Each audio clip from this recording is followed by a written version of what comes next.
함께하는 질펀한 수다 한마당입니다. 할 말 있수다. 오늘도 변함없이 화요일의 엄마 이혜은 씨 함께합니다. 어서 오세요. 안녕하세요. 현서 엄마 이혜은입니다. 네, 반갑습니다. 네, 주승현 씨. 네. 우리 같이 할 말 있수다 하면서 반응이 주변에서 너무 뜨겁지 않았어요? 그렇습니다. 저 같은 네. 경우는 또 어머님들이 직접 나와서 말씀해 주시니까 보면서 맞아 그래 이렇게 맞장구 치게 된다고 말씀하시더라고요. 그러니까요. 한편으로는 내가 얘기하지 못했던 그런 부분들을 이렇게 막 대신 얘기를 해주니까 속이 다 시원하다는 어머님들도 계셨고요. 네. 아, 상대방을 이해할 수 있는 마음이 생겨서 참 좋았다 이런 얘기를 많이 해주셨는데 네. 오늘도 같이 방송하시다 보면 아 정말 공감 가는 주제구나라고 생각을 하실 것 같습니다. 이름하여 엄마들 대한민국 교육의 할 말 만수다. 아, 네. 있수다도 아니고 만수다. 그렇습니다. 하긴 기대되는데요. 요즘은 정말 아이들 교육인데도 불구하고 내가 공부할 때보다 더 신경 써서 하게 되는 게 바로 이 교육 문제가 아닌가 그럼요. 싶은데요. 네. 아이들의 교육에 각자의 방식대로 정말 최선을 다하고 계시는 11분의 어머님들을 스튜디오에 모셨습니다. 어서 오세요, 어머님들. 안녕하세요. 네, 반갑습니다. 사실 저도 이제 두 아이를 키우고 있지만 다른 거는 다 제 맘대로 할 수 있을 것 같아요. 뭔가 엄마의 소신대로 밀고 나가도 내 아이의 건강 아니면 뭐 어떤 예쁘게 자라는 이런 거 다 할 수 있을 것 같은데 네. 교육 부분에서는 남편과의 그 의견 조율도 너무나 필요하고 주변에서도 많이 시키는데 나만 안 시키고 있자니 그것도 참 그렇고. 그렇죠. 우리 이현 씨는 어떠세요? 아직 뭐 현서가 어리긴 하지만 네. 교육과 관련해서는 고민이 많지 않으세요? 저는 좀 여유를 갖고 내 소신대로 아이를 키우겠다 이런 마음을 먹고 있었는데 막상 만 4세가 지나가니까 조급해지기 시작하는 그쵸. 거예요. 남들 따라서 영어도 시켜보고 미술도 시켜보고. 그런데 이런 엄마의 어떤 시킬 때 그 기대와는 달리 아이의 반응이 빨리 나타나지 않으면 좀 조바심나고 걱정되고 네. 어쩔 수 없는 것 같아요. 여기 아니 현실 지금은 쪽에서는. 현서도 마찬가지고 예. 저희 지웅이 지민이도 마찬가지고 그 예. 아이들이 선택할 어떤 결정을 내리기에는 좀 어리잖아요. 어리니까 네. 그래서 부모가 대신해 주는 거야 라고 얘기를 하면서 할 수 있지만 나중에 뭐 20몇 살이 됐을 때 그때 엄마가 그래서 내가 지금 이러고 있잖아. 이런 얘기를 들을까 봐 너무 걱정되지는 않으세요? 그렇죠. 그래서 정말 내가 잘하고 있는지 한번 확인받을 수 있는 그런 기회가 되지 않을까 싶은데요. 네. 오늘도 엄마들의 고민을 함께 나눠주실 부모의 든든한 학습 멘토를 모셨습니다. 학습 컨설턴트 민성원 선생님. 오랜만에 네, 뵙겠습니다. 안녕하세요. 어서 오세요. 반갑습니다.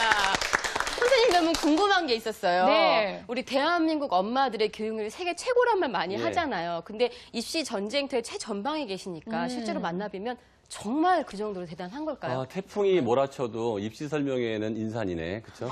예. 아. 남편들 승진 설명회나 뭐 재테크 설명회에 몇 배의 엄마들이 관심을 갖고 있고 일단 아이가 없을 때는 나는 그렇게 안 할 거야. 네.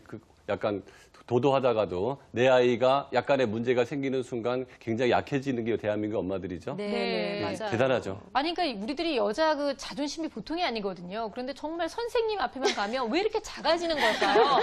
선생님 앞에서는 막 극존칭이 막 나오면서. 그렇죠. 네, 오히려 그 스트레스를 집에 와서 막 푸는 것 같거든요. 근데 선생님께서 직접 엄마들을 만나보시면 엄마들이 아이들 교육에 관련돼서 가장 크게 갖고 계시는 고민들은 어떤 것들인가요? 첫 번째는 스스로 공부를 하지 않는다. 어떻게 했으면 좋을까? 네. 두 번째는 도대체 입시 정책 너무 바뀌는데 어떻게 해야 될지 모르겠다.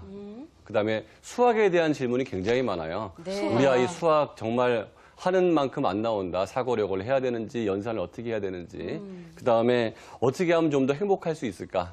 엄마들은 아이의 이제 행복을 바라잖아요. 그렇죠. 근데 내가 뭔가를 시키는데 이게 아이를 잘못되게 만든다는 느낌이 들면서도 계속 시키거든요. 네. 마지막에는 정말 종류도 많고 남들이 다 한다는 여기저기 학교 이외에 공부시키는 것들 있잖아요. 네네네. 하다못해 요새는 태권도 학원이라는 표현을 쓰더라고요. 네. 그래서 도대체 어떤 걸 어떻게 시켜야 될지 이게 가장 궁금하신 것 같아요. 실질적인 고민이 될 것 예, 같아요. 예. 그러니까요. 네. 총 5가지 정도로 지금 정리를 해주셨는데 아마 나는 그런 고민 안 하는데 라고 하시는 어머님은 단 한 분도 안 계실 겁니다. 맞아요. 저도 그런 고민했어요 라고 생각하실 텐데요. 자, 오늘 이 시간을 함께 하시다 보면 조금이나마 그 해법이 눈에 보이시지 않을까라는 생각이 들어요. 자, 오늘 얘기를 시작하면서요. 초등학생 두 아이의 일상을 먼저 보고 비교를 해보면서 이야기를 시작해 보도록 하겠습니다. 초등학교 1학년 민채와 4살 민욱이 남매의 집. 책 읽는 소리가 끊이지 않는데요. 갑자기 그대로 호랑이가 나타났어요. 잡아먹으러 온다는 생각이 났어요. 할머니는 너무 슬퍼서 엉엉 울었어요. 물속에 있던 자라가 호랑이 손을 꽉 깨물었어요. 맞답니다. 어때? 재밌지?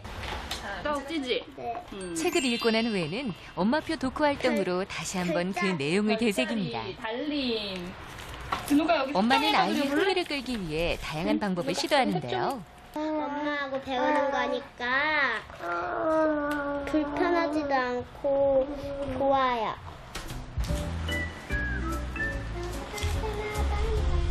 오늘의 독후 활동 완성.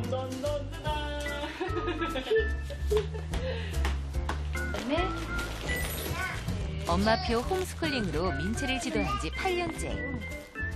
쟤랑 이런 카드 같은 걸 만들어서 아까 오늘 파죽 할머니에도 그런 게 많이 나왔는데 이런 거 흉내내는 말들 같은 것도 카드로 이렇게 만들어 보고요.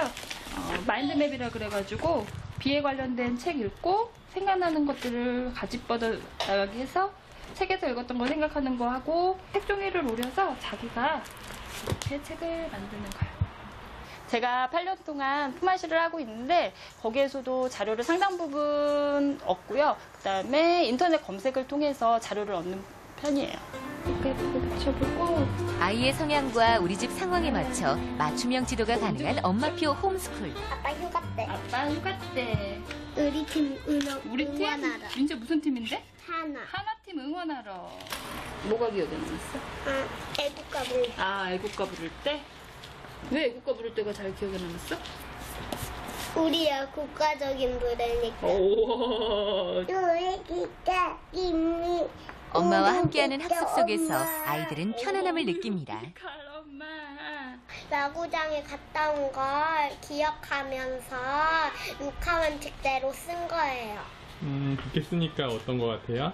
쓰니까 더 쉽고 재밌는 것 같아요. 물론 뭐 예체능 쪽이나 그런 거는 제 손에서 해결할 수 없는 부분이기 때문에 민채도 그런 부분은 사교육에 뭐 학원에 다니고 뭐 피아노 학원에 이런 건 다니지만 그렇지 않고 제 손에서 해결할 수 있는 것들은 민채가 뭐 그날 피곤하다면 하루 쉴 수도 있는 거고 아니면 그날 컨디션이 괜찮으면 더 할 수도 있는 거고 아이의 컨디션은 엄마가 제일 잘 알고 있기 때문에 그런 면에서 아이하고 그 관계가 더 돈독해지는 것 같아요. 괜찮아지는 것 같아요. 아이에 대해서 더 잘 알고 아이도 엄마에 대해서 편안하니까. 민채와 동갑내기인 초등학교 1학년 은별이네 집.